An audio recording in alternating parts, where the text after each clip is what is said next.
Hey, Chris, we got another case, which I think Fadi's going to agree might need dual access. In this particular case, we're going to go right to it. Go ahead, Asma, present it. Could we go to our presentations, please? Next.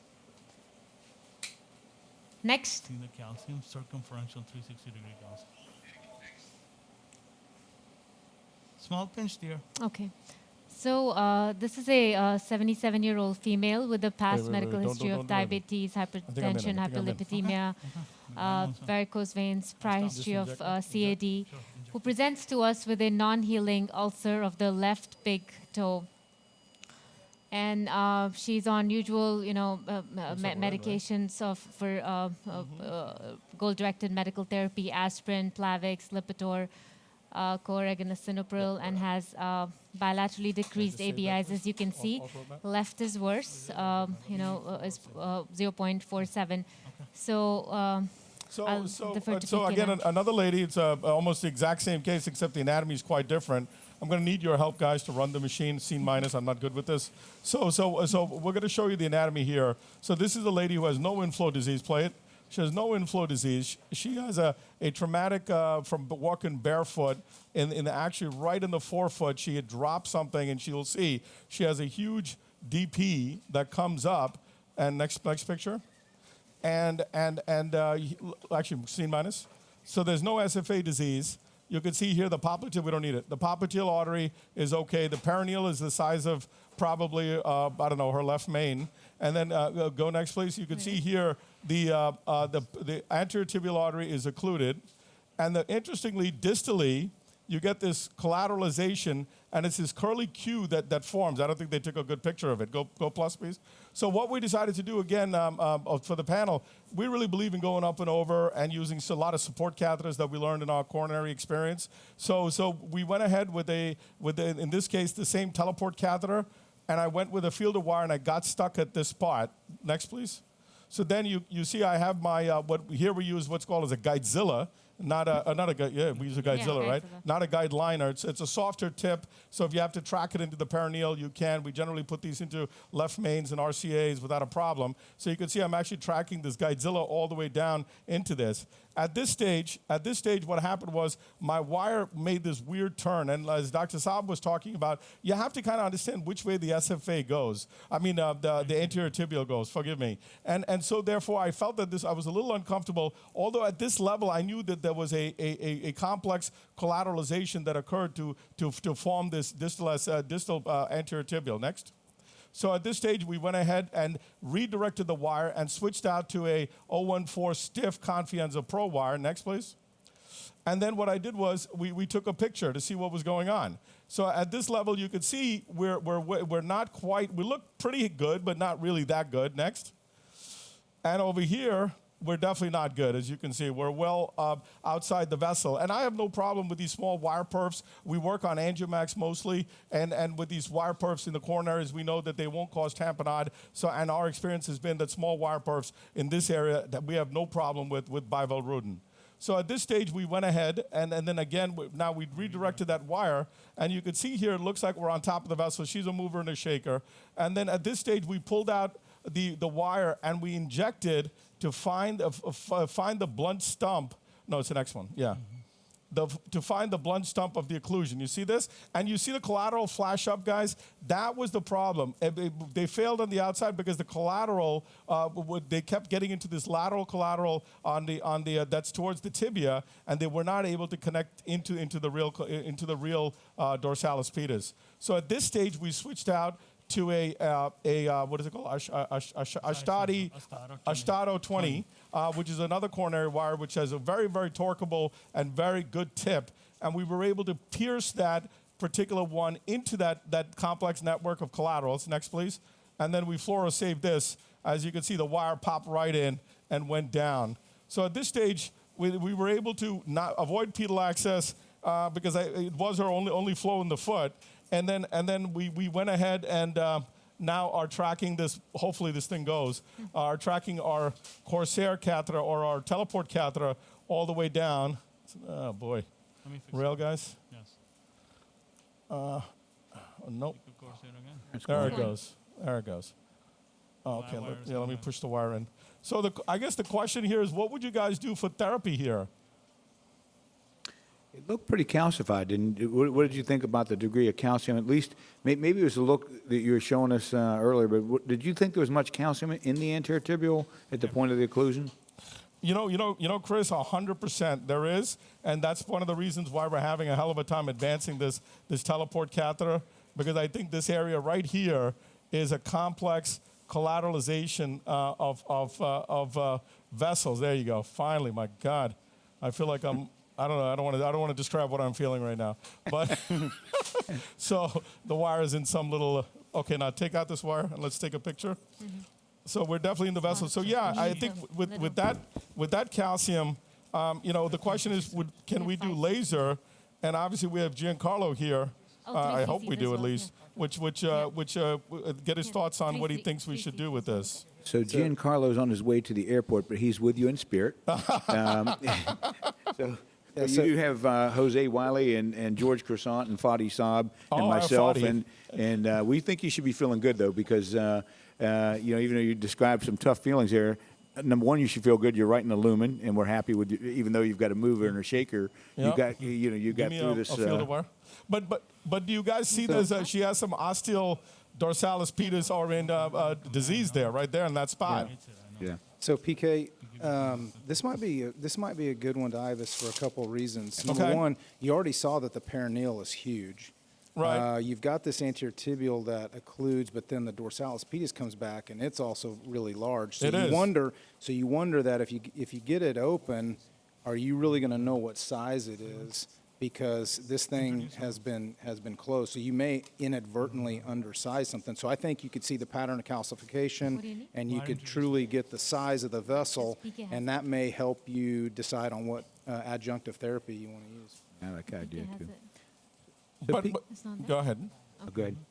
No, my point is that I don't think the IVUS will track, George. If this microcatheter is having so much trouble tracking, this area looks terrible, huh? We got to be careful here. When this microcatheter has trouble tracking, my worry is how is the IVUS going to track as well? Well, I don't know that you need to IVUS all the way down. I think if you can get into any segment there that's diseased, you'll at least get the size of the vessel and maybe decide on the pattern of calcification. I think you could probably laser, but I just think this vessel is going to be huge. If the dorsalis pedis is that size, then this anterior tibial is going to be bigger than I think any of us think. Let's take a poll from the audience here. Maybe we can see or we cannot see, but Nice job with the wire. what size balloon would you use here? Raise your hand if you use a 3.0 balloon. Let me give you some. Are you saying his initial balloon or ultimate balloon? Ultimate Yeah, balloon. ultimate. That's important because I don't think anybody wants to go with a big balloon. Yeah, yeah. Proximal or distal? Just let's say within into the dorsalis pedis artery. Anybody would use a 3.0 balloon? Could you give us some knife Can you rise give as me well? 1.5 apex push? Paul, you don't count. Yeah. You're biased. Anybody would use a 3.5? I don't know if I wanna use Show me above. That would go. 2.5 millimeter balloon. No, give him compliant. No, it's hard with the Like under interrogation here. so. 1.5, like 15 or something, And get a compliant. corset ready. Yeah, I'm listening, guys. So PK, do me a favor, as you're working there, and you're going to get probably good support wire so that you can get whatever device you choose, and we'll help Any you with that 1.5 choice in a moment. balloon. Remind us what that perineal, because as you said, it was bigger to the left main. It looked like And, big as the New York Turnpike. What did it do in terms of collateral supply to the foot, the perineal? It supplied the dorsalis pedis in the foot. Yeah, he's saying Okay. apex push. So it was giving rise to this DP that we felt we could obviously access because remember Fadi was saying that it's definitely something that we could think about doing. So now that I got that was pretty much the job of that perineal. But unfortunately, with the traumatic right? issue that she had, this one, right? Yeah. I don't think that was enough. As we know in our experience, especially with a lot of comorbidities, it's very difficult for these ulcers just to heal on just collateral flow. Don't move. If she doesn't move, you might want to make a road Don't map. move, sweetheart. If you can make a road map of this picture, when you're done, take your picture and smart map it, Nice. and get your support wire Yeah, down as deep as you spasms on can. axis. Got it. Check the sheet.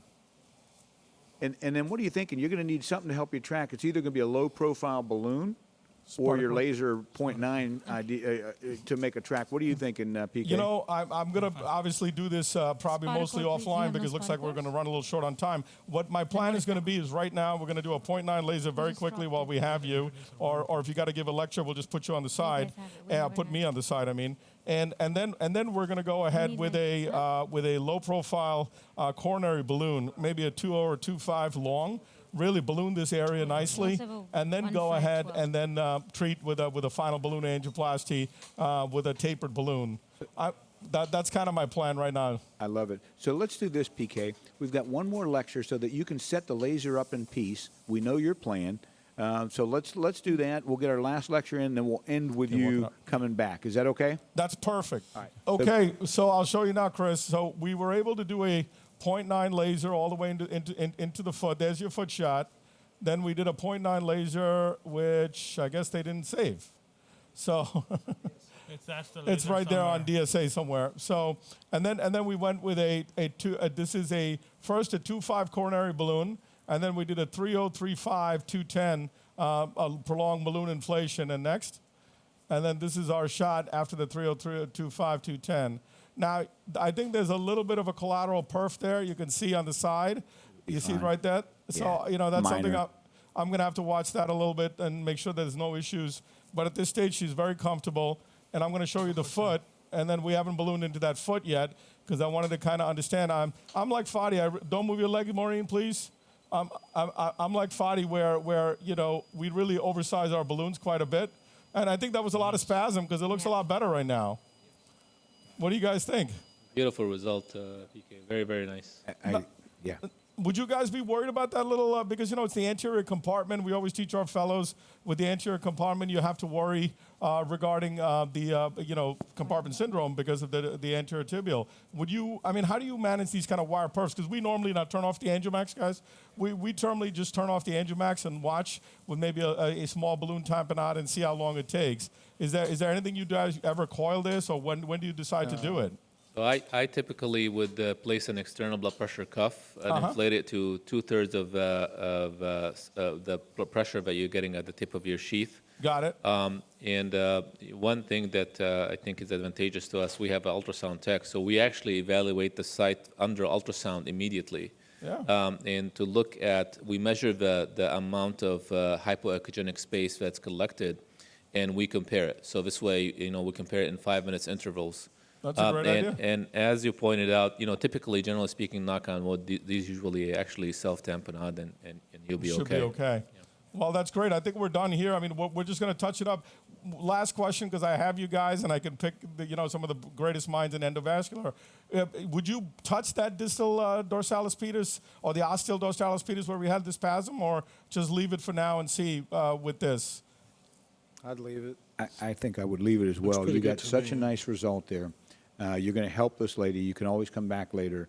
I would leave it. I think that's a beautiful result you have right there. And we may do the external ultrasound, as Fadi said, because we do have it available here. We used it this morning, so we'll check that and make sure there's no dissection or anything like that. And the beauty is you're going to have a little bit of time here. 'Cause, one of the nice things you can do is wait 5 minutes here, see if there's any more bleeding. Yep. That'll help guide you.